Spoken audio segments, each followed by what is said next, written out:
Bwana Yesu asifiwe.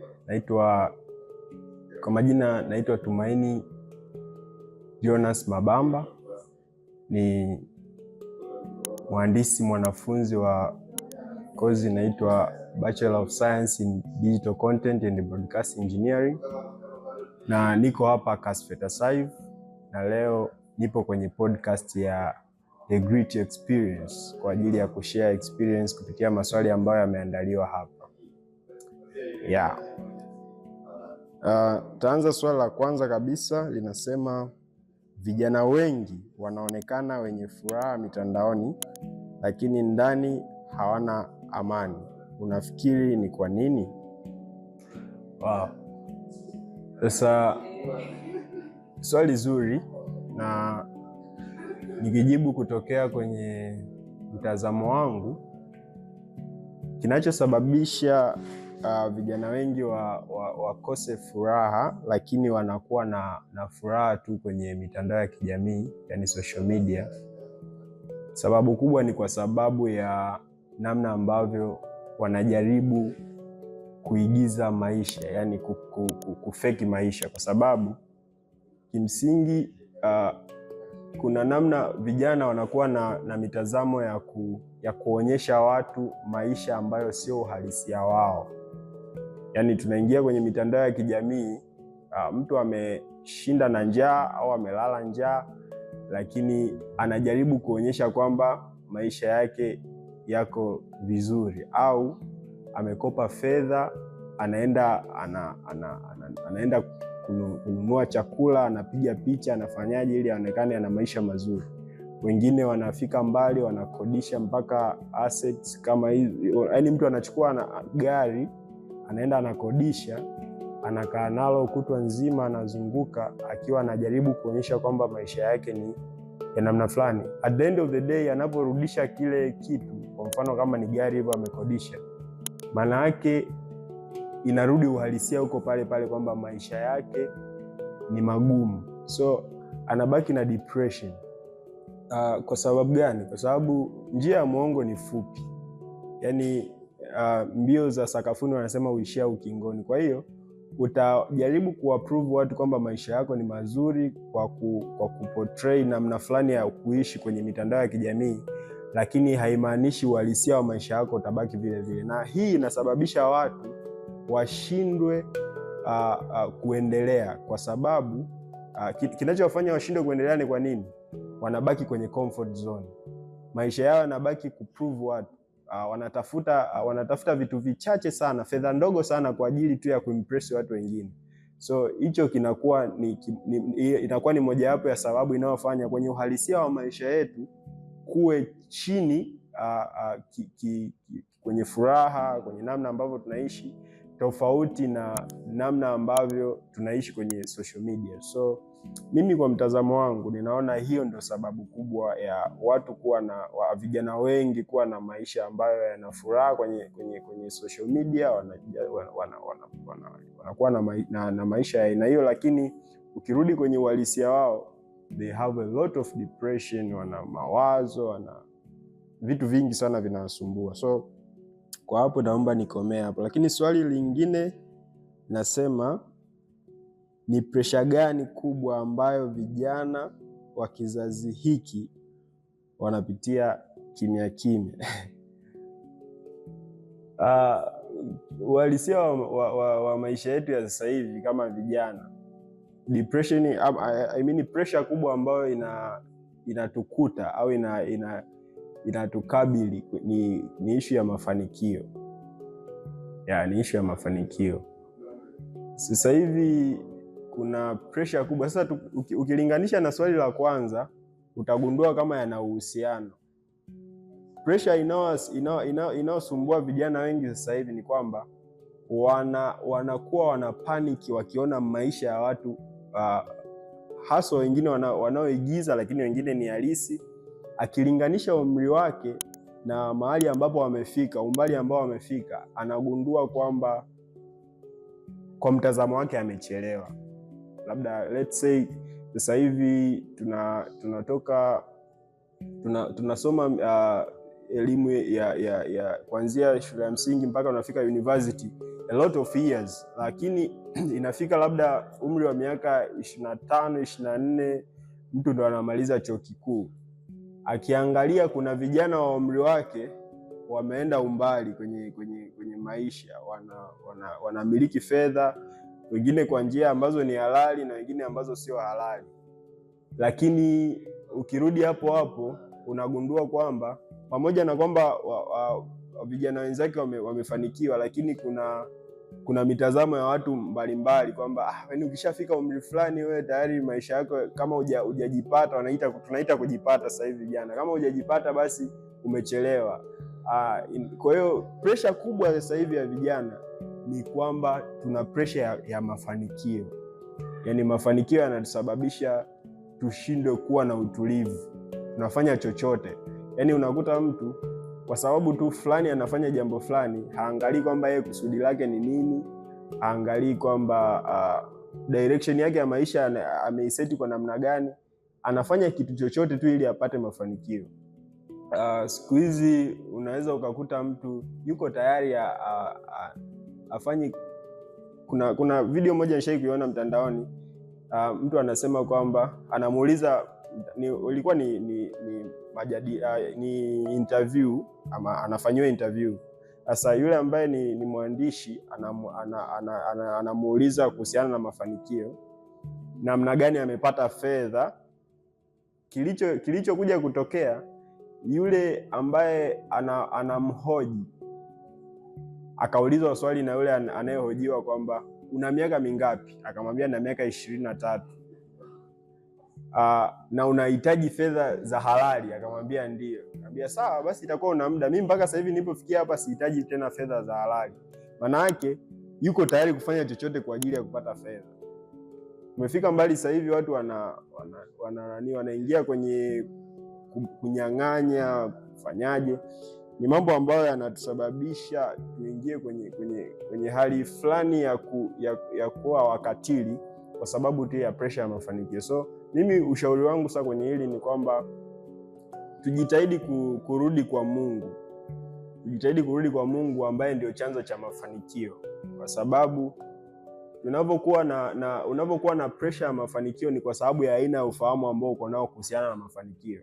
Lakini kuna ufahamu sahihi kuhusiana na mafanikio ambao ukiupata hautakuwa tena na pressure ya mafanikio kama ilivyo kawaida. Kibinadamu inatokea, lakini haipaswi kuwa kitu ambacho kinakuendesha, kitu ambacho kinakudrive. So kwenye hilo naweza nikazungumza kwa namna hiyo. Lakini swali lingine linauliza, umewahi kufikia kipindi ambacho ulijihisi kupotea au kuchanganyikiwa kuhusu maisha yako? Ulitokaje hapo? Kuchanganyikiwa au kupotea kwenye, by the way, labda tuseme ni kupotea kwenye ramani. Hivyo vipindi tunapitia sana, na kimsingi binafsi pia nimewahi kupitia kipindi cha namna hiyo, vipindi mbalimbali tofauti tofauti. Sasa siwezi nikashare vyote au nikavisema vyote, lakini nitajaribu kusema kile ambacho naona ni sawa kwa muda huu.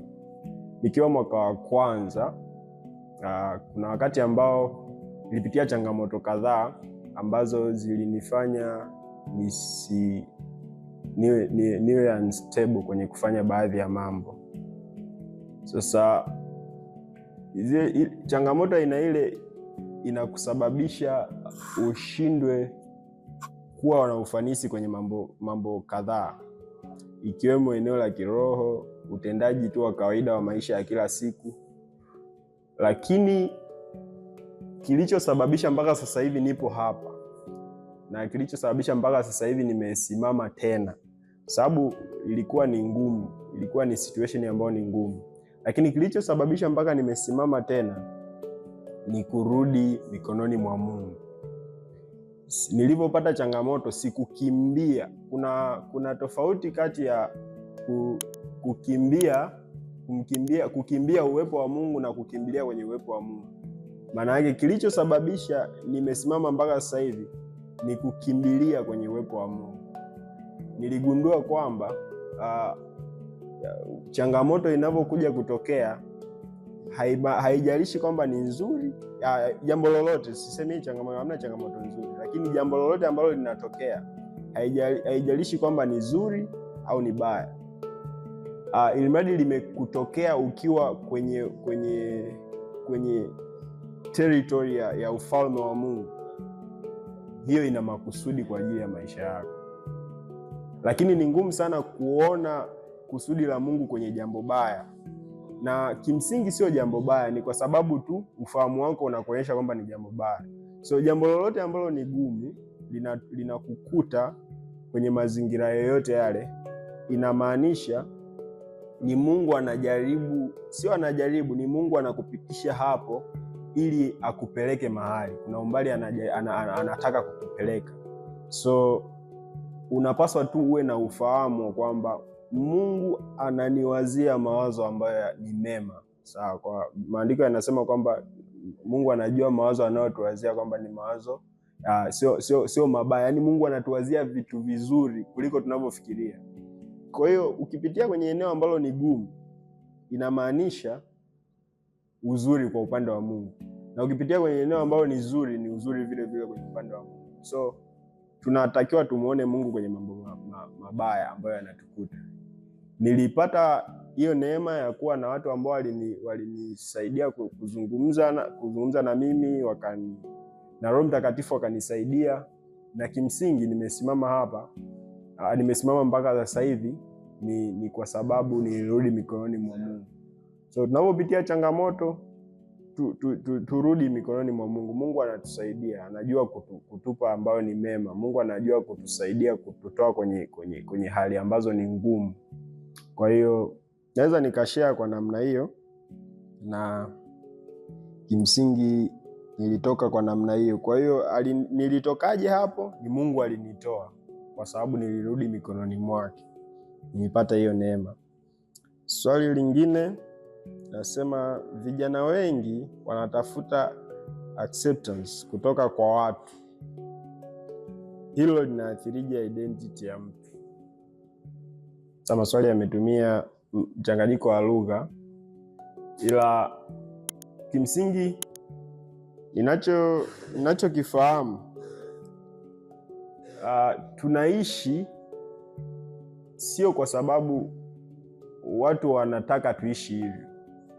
Yaani sababu yetu ya kuishi namna fulani ya maisha ni kwa sababu tunajua tunapoelekea.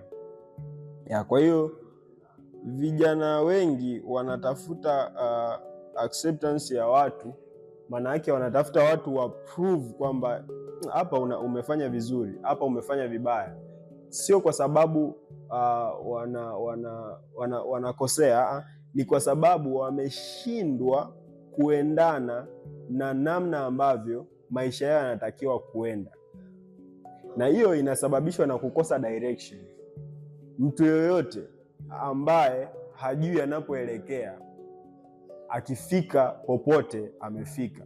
Maana yake usipojua unaenda wapi, kwa mfano sasa hivi nitoke labda Dodoma ninaelekea popote tu, maana yake sijui ninapoelekea. Nikifika Morogoro nimefika, nikifika Tabora nimefika, kokote ninapofika nimefika. Lakini nikijua ninatoka Dodoma ninaelekea Dar es Salaam specifically, maana yake ninafahamu njia. Kama kutatokea kelele yoyote hapo katikati kwamba labda ni kishawishi cha namna yoyote ile, mimi najua ninakoelekea ni Dar es Salaam. Kwa hiyo haitanizuia kwenda, kwa sababu ninajua hata kama nitacheleweshwa, labda gari itachelewa njiani, kutatokea labda gari imeharibika njiani, lakini ninajua ninapoenda. So ukitoka tu kwenye maisha ya ukiwa unafanya chochote, maana yake haujui unapoelekea. Kwa hiyo hicho ulichokifanya kwa wakati huo ni sahihi, kwa sababu hauna mpango wote ambao umeweka kwenye maisha yako. Sasa kutafuta validation kwa watu ni kwa sababu tunafanya vitu kwa ajili ya kuonekana na watu. Hatufanyi vitu kwa ajili ya uhalisia wetu, kwa ajili ya uhalisia wa maisha yetu.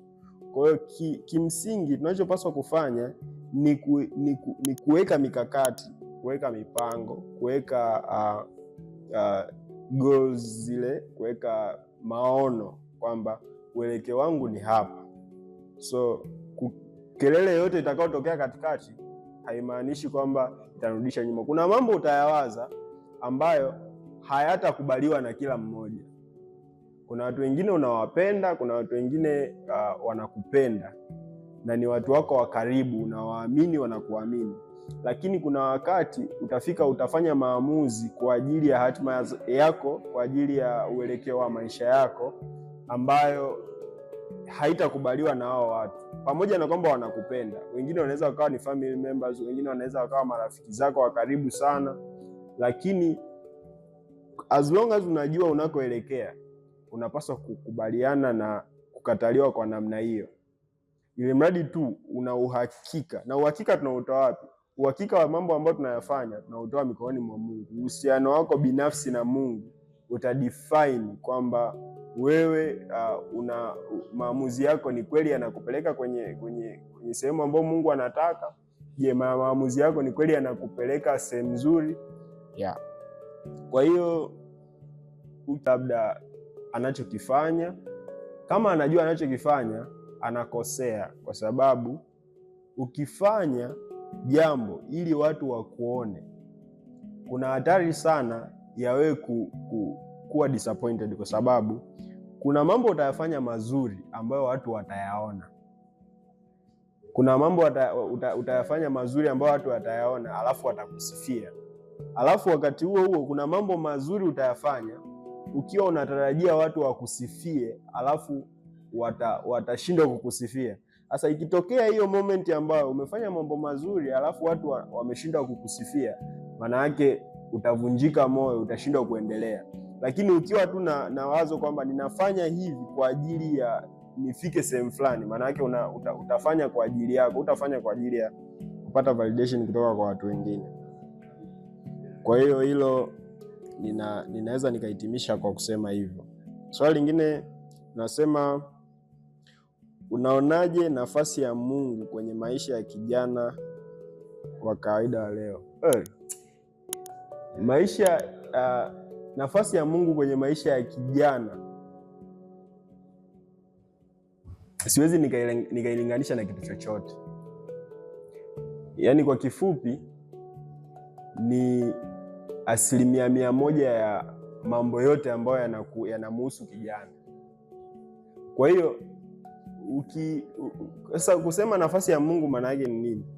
Mimi ninavyoelewa sasa kwa ufahamu wangu, nafasi ya Mungu maana yake kwenye vitu vyako unamweka Mungu wapi kwenye mambo unayoyafanya.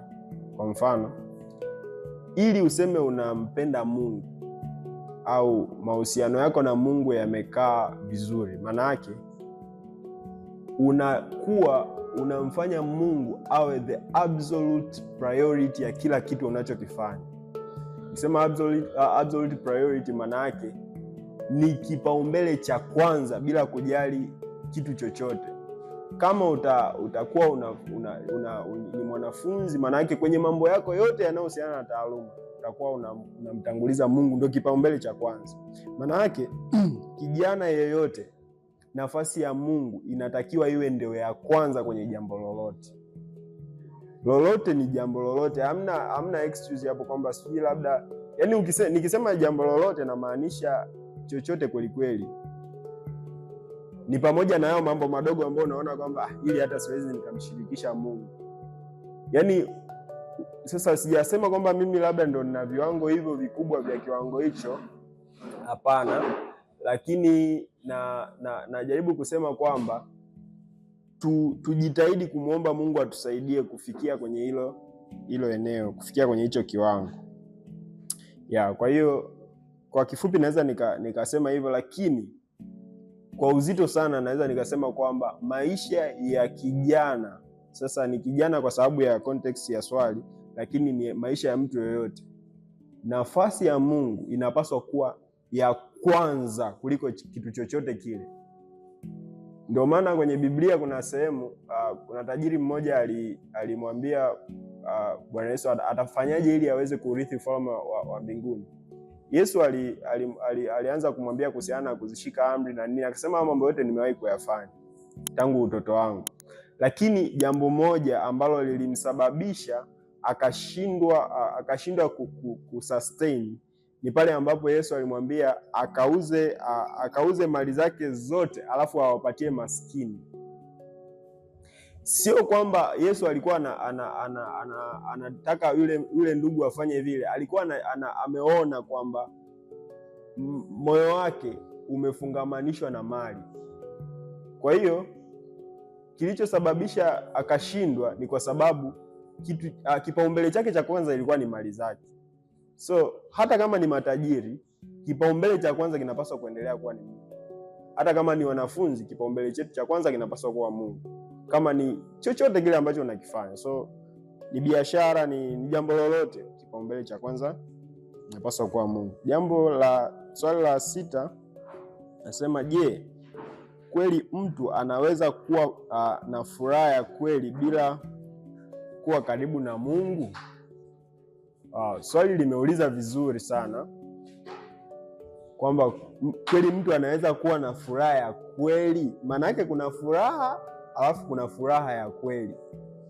Kwa hiyo kimsingi, ili uwe na furaha ya kweli, lazima maisha yako yawe na uhusiano mzuri na Mungu. Kuna watu wana mali lakini haziwapi furaha. Yaani mtu ana fedha, ana kila kitu, lakini anaambiwa anapaswa alale nje. Yaani for what use ya hizo mali zako? Yaani hizo mali zako zipo kwa ajili ya kufanyia nini sasa? Unaambiwa mtu ana mali, ana utajiri kweli kweli, lakini anapaswa alale kwenye jeneza. Maanake huyo ana mali, ana nini, anafurahi kusafiri anapotaka, anakula anachokitaka. Maanake huyo ana furaha kimsingi, lakini hana furaha ya kweli. Unakuta mtu ana fedha, ana mali, ana kila kitu, lakini anaambiwa hapaswi kuoa. Maanake huyo mtu ana furaha kwenye baadhi ya maeneo, lakini hana furaha ya kweli, kwa sababu mambo yake yana limitation. So kwa Mungu ndio kuna furaha ya kweli. Kama una utajiri kutokana na Mungu, ni kwamba tu kitakacho kufanya ambacho hutakifanya ni kutokufanya, ni kufanya, yani maana yake utazuiwa kutokufanya mapenzi ya Mungu. Unapaswa kufanya mapenzi ya Mungu maana yake. Tofauti na hapo, na mapenzi ya Mungu yanatuendesha, yanatupeleka kwenye sehemu ambayo ni nzuri. Kwa hiyo hamna kitu ambacho kitakuwa kibaya kiasi kwamba useme huna furaha. Kwa hiyo furaha ya kweli inapatikana kwa Mungu. Hicho ndio ninachoweza kuconclude kusema. Lakini swali lingine anasema, ni kitu gani ungependa vijana wengi waelewe mapema kabla hawajachelewa maishani mwao? Sasa na mimi ni kijana, kitu ambacho nina advantage nacho ambacho natamani wengine wafahamu ni kumkabidhi Yesu maisha. That's yani hilo ni jambo kubwa sana ambalo haupaswi kuchelewa. Yani ni kumkabidhi Yesu maisha yako, awe Bwana na Mwokozi wa maisha yako. Kitabu cha Yohana 3:16 neno la Mungu linasema, kwa maana jinsi hii Mungu aliupenda ulimwengu hata akamtoa mwanawe pekee, ili kila mtu amwaminie asipotee. Kila mtu amwaminie asipotee, bali awe na uzima wa milele. Ni kila mtu. Kwa hiyo kitu ambacho ninaweza nikasema ni vijana hawapaswi kuchelewa, kwa sababu context inasemea vijana. Vijana hawapaswi kuchelewa, ni kumkubali Yesu kwa Bwana na Mwokozi wa maisha. Hicho. Na unafanyaje kufanya jambo hilo? Unakiri kwa kinywa chako, unaamini moyoni mwako, na unakiri kwamba Yesu ni Bwana na Mwokozi wa maisha yangu.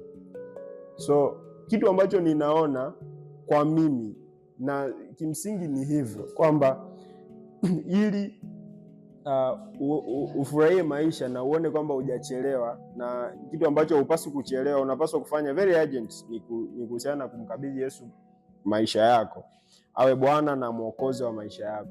Karibu sana kwenye wokovu, na umpokee Yesu, umkubali yeye kuwa Bwana na Mwokozi wa maisha yako. Swali lingine linasema, kama kuna kijana anayetusikiliza sasa hivi na amechoka kabisa na maisha, ungependa kumwambia nini? Kama kuna kijana amechoka kabisa na maisha, ungependa kumwambia nini? Kitu ambacho napenda kumwambia kijana ambaye amechoka na maisha, yaani yeye maisha yamemchosha kiasi kwamba yuko tayari kujiua hata sasa hivi, Mungu hajakatia tamaa maisha yako. Wewe unaweza ukajikatia tamaa, ndugu wanaweza kukatia tamaa, rafiki wanaweza kukatia tamaa, wewe mwenyewe umejikatia tamaa, everybody haoni thamani yako tena, lakini yuko Mungu ambaye hawezi hata siku moja kukatia maisha yako tamaa. Hata kama umefanya dhambi nyingi, umezini, umeua, yani umefanya everything, yani wewe unaona kama vile hamna kitu. Kuna watu wanasemaga, yani mimi hamna kitu kibaya ambacho sijafanya, hamna dhambi ambayo sijafanya. Ukisoma kwenye Biblia kuna ndugu mmoja anaitwa Paulo. Kabla ya kuitwa Paulo alikuwa anaitwa Sauli. Yule ndugu alikuwa ni mtu mbaya. Yaani kama kuna watu wabaya walikuwepo, yule alikuwa mtu mbaya, alikuwa anaua watakatifu wa Mungu, anawatesa. Lakini kilichokuja kutokea ni nini? Mungu aliweza kumbadilisha. So Mungu hajawahi kutukatia tamaa. Unavyoona wewe umeshindwa, maisha yako unaona kama vile hayana thamani tena, Mungu yupo kwa ajili ya kuyarejesha, kuhuisha tena. Kwa hiyo ninachotamani kukuambia ni kwamba kama kweli umekata tamaa na kama kweli unaona maisha yako hayawezi tena kupata thamani, mrudie Mungu. Pokea Yesu kuwa Bwana na Mwokozi wa maisha yako. Fanya hiyo hatua, uone Mungu atavubadilisha maisha yako. Uone namna ambavyo sasa ukimwangalia Paulo niliyemtaja hapa, alikuwa mtu mbaya kweli kweli, alikuwa anaua, anafanyaje, lakini katika watu ambao wameipeleka Injili, wameifanya kazi ya Mungu kwa ukubwa, you can't deny kumtaja Paulo. Yani huwezi ukadeny kufanya hivyo, lazima. Yani ukitaja yani wale maaposto, ukitaja wale wakuu wa mababa wa imani, pamoja na watu ambao wameipeleka kweli kazi ya Mungu, lazima umtaje Paulo. Tena ninakosea sana kusema Paulo, niseme lazima umtaje mtume Paulo, man of God, lazima umtaje. So alitolewa kutoka muuaji, akawa transformed, akapelekwa kuwa mtumishi wa Mungu ambaye ameipeleka Injili kwa mataifa, ambaye ameipeleka kazi ya Mungu kwa ukubwa, kiasi kwamba alikuwa na boldness ya kutosha kuhusiana na Mungu. So hauwezi ukadinai kuhusiana na Paulo kwenye huu ufalme, lazima umtaje. Kwa hiyo kimsingi ni hivyo. Ni jambo gani la mwisho ambalo unatamani kuambia watu ambao wanakusikiliza sasa hivi, kimsingi wanaonitazama? Niwaambie tu kwamba ajenda yangu ni moja tu, ile ile, mpokee Yesu kuwa Bwana na Mwokozi wa maisha yako. Huo ndo ujanja. Yaani mimi unayoniona hapa, inawezekana labda miaka kadhaa iliyopita sikuwa hivi nilivyo, lakini sasa hivi, pamoja na kwamba nimefika hapa, nimesoma, ninatarajia kumaliza, ninatarajia pia, nina maono ya kuwa na maisha mengine baada ya kusoma, ninamtukuza Mungu na ninajivunia kwamba nimeokoka. Sijutii. So jambo la mwisho kabisa, mpokee Yesu kuwa Bwana na Mwokozi wa maisha yako, na hauta regret, yani haitakuja utokee kwamba uta regret hichi kitu. Huwezi kujutia hata siku moja, na utakuja kuniambia. So karibu mpokee Yesu kuwa Bwana na Mwokozi wa maisha yako, na ikitokea umeshindwa kujua namna utakavyofanya ili uweze kumpokea Yesu, utawasiliana na sisi. Tunapatikana hapa Kasfeta Saiv, UDOM, Laundry Block 6.